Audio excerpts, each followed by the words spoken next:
hit that like button as well as subscribe to the channel, as well as hit that notification icon so you get all the latest content updates.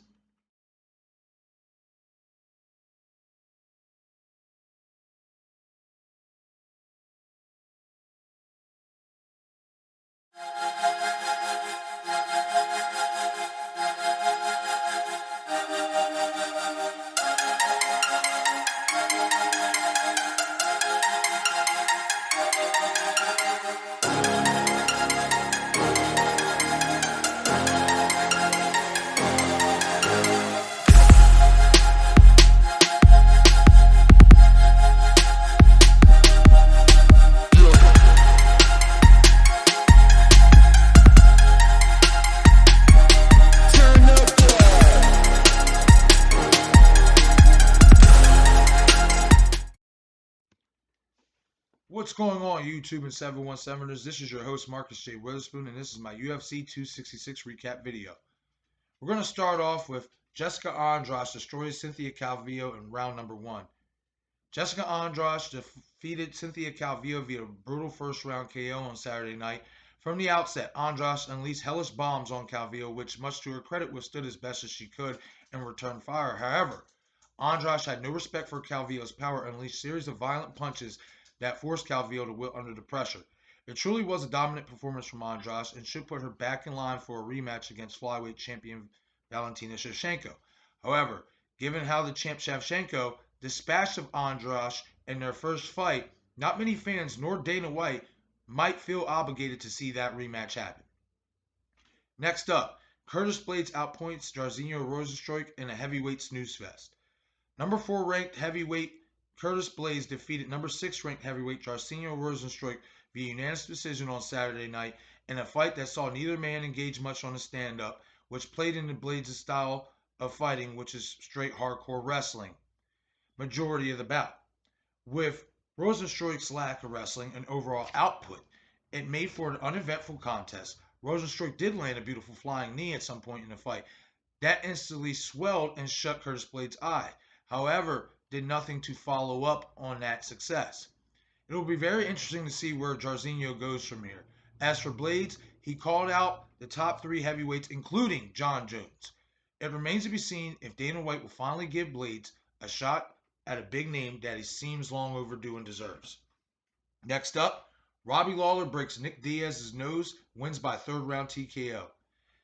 Saturday night marked the much anticipated return of UFC and MMA veteran / legend Nick Diaz going up against Robbie Lawler in a rematch. Years and years in the making. Both guys are legends. It was truly, honestly, an underrated, fantastic fight. It was enjoyable. It was toe-to-toe from the outset. Robbie pressed hard, didn't let Nick get much breathing room. But much to Nick's credit, we're talking about a guy who's been out of the sport for 6 years, wrongfully given USADA banned him for smoking weed. We're talking about a guy who was out for 6 years and within 2 rounds threw almost 200 strikes. That's insane. That showed to me that Nick still has the cardio, Nick still has the value. What we didn't see from Nick on Saturday night was the power in his shots. A lot of his shots seemed light. Didn't seem like it really did much to bother Robbie, only when he threw in volume that kept Robbie off of him. And much to Robbie's credit, he kept up the pressure, mixing up his combinations with beautiful body shots, beautiful hooks upstairs, etc.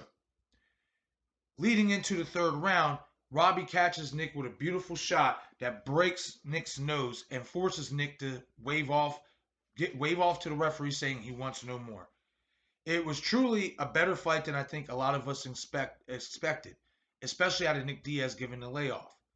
To me, he showed that he still has the volume, he still has the cardio to compete. What he didn't show me was the power to keep guys off of him. What remains to be seen is if he will continue fighting or retire. If he continues fighting, it remains to be seen if he can get some of that power that he's lost back in the 6 years that he's been gone. As for Robbie Lawler, the move up to 185 seemed pretty good. I said before that this was a good move for Robbie, considering he's 39 years old and he doesn't have to cut weight down to 170. And as we all know, for guys, especially once they get in their 30s, especially in their later 30s, it gets really hard for these guys to cut down weight from their natural weight. So I thought this was a big advantage for Robbie, and it did show. What remains to be seen is, will Robbie stay at middleweight? And if he does stay at middleweight, do you think Robbie Lawler can be a player in the middleweight division? Hit the comment section. I want to know what you guys think. Next up, Valentina Shevchenko dominates Lauren Murphy for a fourth-round TKO and defends her flyweight title. On Saturday night, flyweight kingpin Valentina the Bullet Shevchenko destroyed and dominated Lauren Murphy en route to a fourth-round TKO. It was truly a masterclass by the flyweight champion once again. She continues to dominate through the flyweight division, and it was much publicized, the trash talk that Murphy was talking on her. And Valentina, I expected this fight to be gone, done, finished in the first round. But Valentina toyed with her food. She played with Lauren. She outclassed Lauren, most importantly. Lauren had no answer for Valentina, and it was a patient, slow, dominating beatdown. It remains to be seen where Lauren Murphy goes from here, as well as Shevchenko. And as I said earlier, Jessica Andrade won earlier tonight in dominant fashion and is the #1 ranked flyweight contender in the world. However, MMA fans and UFC fans alike really want to see the third enactment of Amanda Nunes and Valentina Shevchenko. Whether that fight will take place anytime soon down the road remains to be seen. But that's the fight that seems most credible for Valentina. There's nobody else at the flyweight division that seems on her level. There's no other woman in featherweight or bantamweight that seems on Nunes' level. So that just leaves for part 3. But I want to know what you guys think. Hit the comment section below. Let me know what you guys think about a third fight between Valentina Shevchenko and Amanda Nunes. Do you want to see this fight, or do you want to see Valentina go in a different direction? And last but certainly not least, featherweight champion Alexander Volkanovski retains his title by unanimous decision over Brian Ortega in an instant classic. On Saturday night, Brian Ortega and Alexander Volkanovski went to war with each other. It was a beautiful display of skill, heart, and determination by both men. Both men were hurt in instances. Volkanovski utilized great ground and pound off the transitions from the attempted submission attempts by Ortega. It is worth to note Ortega caught Volkanovski with a beautiful straight left. Then he transitioned into a guillotine that I all but for certain was locked in and we was going to crown a new champion. However, the champion Volkanovski proved me wrong and showed he will not be deterred. After transitioning and getting out of those submission attempts, brutalizing ground and pound on Ortega on the ground, just dominating fashion. Now, I will say this. It wasn't, the scorecards don't resemble how close this fight was. It really doesn't. I felt like the scorecards were a little biased towards Volkanovski. But the fight fans watching this fight know how close this fight was and how great and of a classic this fight was.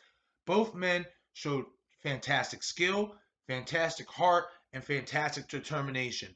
Neither man walked out a loser on Saturday night. They both walked out champions in my eyes. All right, guys, so I'm going to wrap it up for this UFC 266 recap video. Hit the comment section. Let me know what you guys think about this video. Hit the like button and subscribe to the channel. Your support is greatly, greatly appreciated.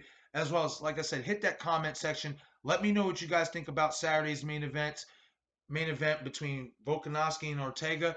Let me know what you guys think about Nick Diaz. Do you think he should retire, or do you think he should keep fighting? As well as Robbie Lawler.